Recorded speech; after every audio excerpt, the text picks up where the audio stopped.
अस्सलामु अलैकुम रहमतुल्लाहि व बरकातुहू। परवरदिगार आपको हमेशा इज़्ज़त, कामयाबी और खुशी अता फरमाए और अपनी हिफ्ज़ व अमान में रखे, आमीन या रब्बुल आलमीन।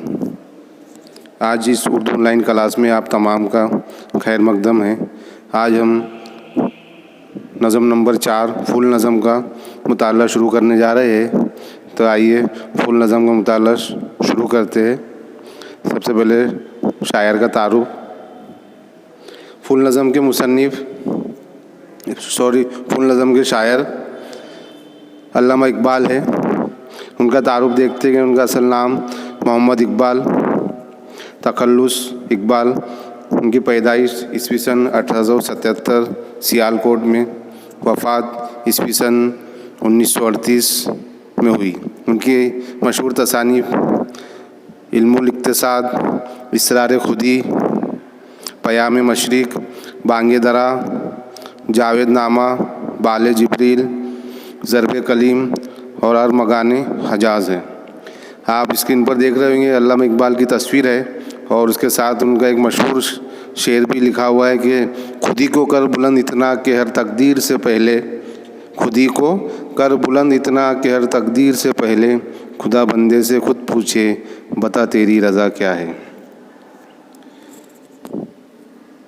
नज़म की शुरुआत करने से पहले मैं आप लोगों को बता दूं कि अल्लामा इकबाल जो है उन्होंने ज़्यादातर शायरी मुसलमानों को बेदार करने के लिए की है। एक मैसेज दिया है मुसलमानों के लिए हर नज़म में, हर गज़ल में। तो इस फुल नज़म में भी कुछ इसी तरह से उन्होंने मुसलमानों के बेदार करने का एक पैगाम हमको दिया है। तो आइए नज़म का शुरुआत करते हैं। नज़म नंबर 4 जिसका उन्वान है फूल, जिसके शायर है अल्लामा इकबाल। पहला शेर है कि तुझे क्यों फ़िक्र है ऐ दिल सद चाक बुलबुल की, तू अपने पैरहन के चाक तो पहले रफू कर ले। तमन्ना आबरू की हो अगर गुलजार हस्ती में, तू कांटों में उलझ कर ज़िंदगी करने की खू कर ले। सनोबर बाग में आज़ाद भी है, पाबागुल भी है, इन्हीं पाबंदियों में हासिल आज़ादी को तू कर ले। तंग बख्शी को इस्तगना से पैगाम खजालत कर ले। न रहे मिन्नत कश शबनम नगू जाम व सबू कर ले। नहीं ये शान खुददारी चमन से तोड़ कर तुझको, कोई दस्तार में रख ले, कोई ज़ेब गुल कर ले। चमन में गुलची ये कहकर उड़ गई शबनम, मज़ाक जोर गुलची हो तो पैदा रंग व बू कर ले। अगर मंजूर हो तुझको ख़ज़ा आशना रहना, जहान रंग व बू से पहले कतई आरज़ू कर ले। इसी में तुझको ज़ीनत दामन कोई आईना रू कर ले। तो ये नज़म मैंने आप लोगों के सामने पढ़कर सुनाई। अब इसके मैं अशार आपको समझाता जाऊंगा। इस नज़म में अल्लामा इकबाल फूल से मुखातिब होकर फूल से मकालमा करते हैं, लेकिन उनका इशारा है मुसलमान की तरफ है। बातें फूल से कर रहे हैं लेकिन पैगाम हम मुसलमानों को दे रहे हैं कि तुझे क्यों फ़िक्र है दिल सदे चाक बुलबुल की, तू अपने पैरन के चाक तो पहले रफू कर ले। यानी अल्लामा इकबाल कहते हैं कि फूल बुलबुल का दिल अगर किसी के फिराक में रेज़ा रेज़ा होता है, टूट जाता है, तो तुझे उसकी इतनी फ़िक्र क्यों है कि तेरे लबादे में जो चाक है, जो तेरे पैरन में, पैरन यानी लिबास, तेरे लिबास में जो चाक है जो फटा हुआ है, पहले उनको रफू कर, उनको सी। यानी इससे मुराद ये ले रहे कि दूसरों से हमदर्दी जताने से पहले अपने बुरीदा दामन का जायज़ा भी लेना चाहिए। यानी किसी को ताना देने से पहले या किसी को कुछ बोलने से पहले हमें अपने दामन में झांक लेना चाहिए कि हम किस हाल में हैं, किस मकाम पर है, हमारे क्या हालात है। और दूसरों को नाम रखने से पहले, दूसरों की बुराइयां करने से पहले हमें अपना खुद का गिरेबान में झांक लेना चाहिए कि मैं कहाँ खड़ा हूँ, मैं किस मकाम पर हूँ और मेरा क्या हालात है और मैं सामने वाले को क्या बोल रहा हूँ। तो पहले अपने दामनगिरी कर लेनी चाहिए। इससे हमको ये पैगाम यहाँ पर ये अशार में अल्लामा इकबाल दे रहे हैं। और आगे कहते कि तमन्ना आबरू की हो अगर गुलजार हस्ती में, तू कांटों में उलझ कर ज़िंदगी करने की खू कर ले।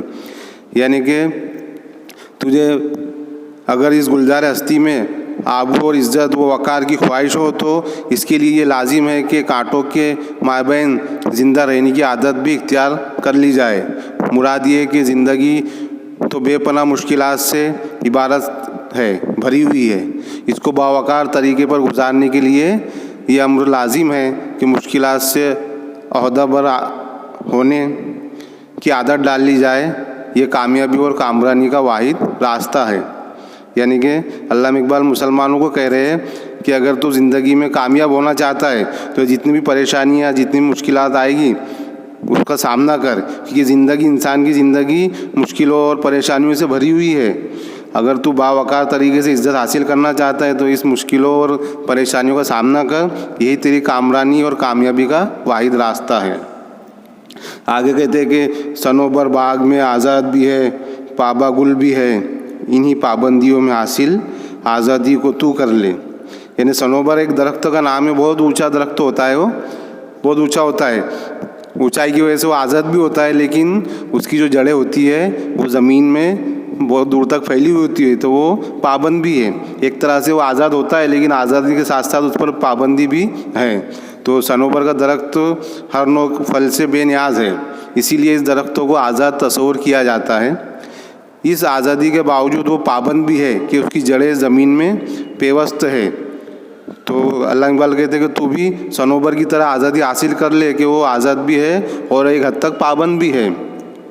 मुराद ये कि मादर पिद्र यानी किस्म की आज़ादी तो किसी मरहले पर भी मुफीद नहीं हो सकती। यानी कि तू अगर आज़ाद होना चाहता है तो पहले तुझे पाबंदियों को भी कबूल करना पड़ेगा।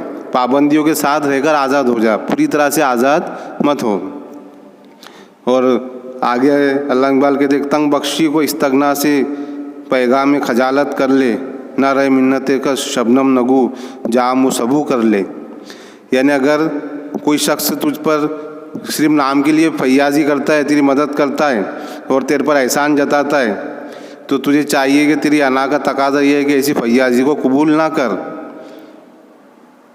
एक अल्लाह इकबाल का एक शेर है जिसका मफहूम ऐसा है कि किसी प्यासे को समंदर से शबनम के महज चंद कतरे दस्तयाब हो तो ये रज़्ज़ाकी और फैयाजी नहीं बल्कि इंतहाई कंजूसी का मुजाहिरा है।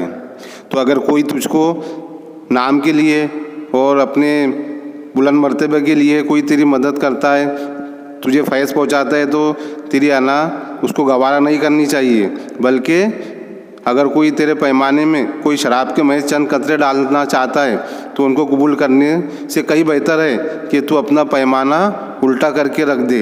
यानी शराब के चंद कतरों को कबूल करने से बेहतर यह है, मुनासिब है कि पैमाना खाली कर दे, उसी के सामने से उल्टा करके बता दे और उसे कह दे कि मुझे तेरी ये दिखावे की मदद, दिखावे की फैयाजी, दिखावे का फैज़ मुझे कबूल नहीं है। इससे बेहतर है कि मैं अपना कासा, अपना पैमाना खाली ही रखूँ और तेरी ये नाम वाली दिखावे की फैज़ से मैं फैज़याब नहीं हो।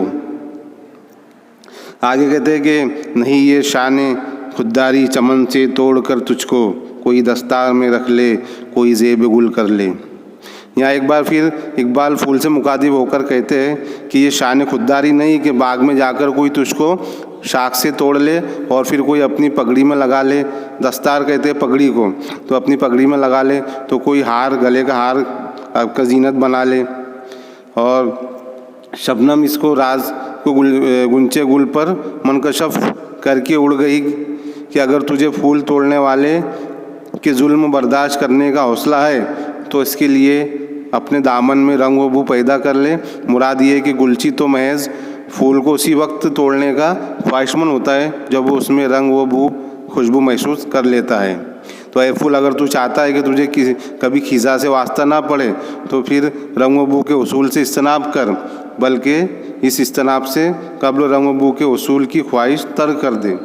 यानी कि तू दुनिया में अगर मुसलमानों के तू दुनिया में अगर नाम करना चाहता है तो परेशानियों का सामना कर। जिस तरह इन्हें फूल जो माली होता है, फूल का माली, तो वो फूल को इसीलिए तोड़ता है कि वो उसके अंदर खुशबू उसको पसंद आती है और वो अपने जीनत का एक जीनत की चीज़ उसको बनाना चाहता है तो उसको तोड़कर वो या तो अपने पगड़ी में लगाता है या अपने गले का हार बनाता है।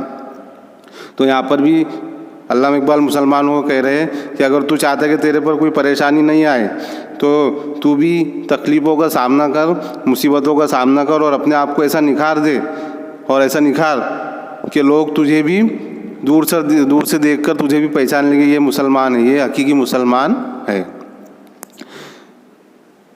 मजाक जोर गुल हो तो पैदा रंग बू कर ले, अगर मंजूर हो तुझको खिजा ना आशना रहना। यहाँ पर भी वही बात की गई है कि तुझे पहले अगर तू चाहता है कि तुझे खिजा का मौसम ना लगे, तेरे पतझड़ तुझ तक ना पहुँचे, तो ये रंग व बू है जो दिखावे की जो खुशबू है, इससे इज्तनाब कर, इससे दूरी इख्तियार कर ले। जहाँ रंग व बू से पहले कतई आरजू कर ले, इसी में तुझको जीनत दामन को आईना रू कर ले। तो अल्लामा इकबाल आखिरी शेर में भी यही पैगाम दे रहे हैं कि तेरी ज़िंदगी का जो कमाल है इसी हकीकत में पोशीदा है कि तुझको कोई खूबसूरत चेहरा अपने दामन की जीनत बना ले। तो इसके लिए तुझे चाहिए कि अपने किरदार को बुलंद कर, अपने अमल को बुलंद कर। अमल से ज़िंदगी बनती है, जन्नत भी जहन्नम भी, है ना। तो अपने आमाल को और अपने किरदार को इतना बुलंद कर ले ताकि तुझे लोग देखकर ही पहचान ले कि ये असल मुसलमान है, इसके इखलाक से मुसलमान ये ज़ाहिर हो रहा है, इसके आमाल से ये ज़ाहिर हो रहा है, ये बातों का मुसलमान नहीं है, सिर्फ गुफ्तार का मुसलमान नहीं है। तो अगर तू ऐसा बाइखलाक मुसलमान बनेगा तो लोग तुझे अपने दामन की जीनत बनाएंगे और एक तू लोगों के लिए एक आईना बन के सामने आएगा। तो ये बहुत अच्छा पैगाम यहाँ पर मुसलमानों को अल्लामा इकबाल ने दिया है। और इस नज़्म में इकबाल बज़ाहिर फूल से मुकालमा करते हैं और इस मकालमे में कुछ मुतज़ाद बातें भी आ गई है, लेकिन ये भी एक हकीकत है कि उनके आरिफाना अंदाज़ कलाम में कुछ ऐसे नुक्तों की निशानदही भी की गई है जिनका ताल्लुक़ हयात इंसानी से है। इन मरहलों में फूल को महज अलामत के तौर पर इस्तेमाल किया गया है, लेकिन असल मैसेज, असल पैगाम हम मुसलमानों के लिए अल्लामा इकबाल ने इस नज़म में दिया है। और बहुत सी नसीहत आमेज़ अशार और बातें इसमें हैं जिस पर हम अमल कर एक आईनादार मुसलमान बन सकते हैं।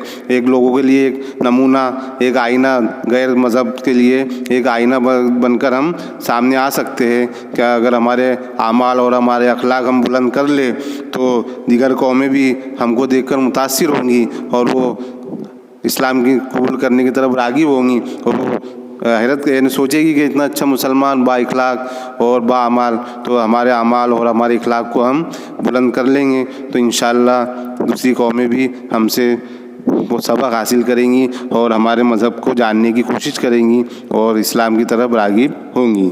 तो ये अल्लामा इकबाल की बहुत ही प्यारी नज़म का यहाँ इख्तिताम होता है। उम्मीद है आप लोगों को पूरी तरह से समझ में आई होगी। अल्लाह हाफिज़।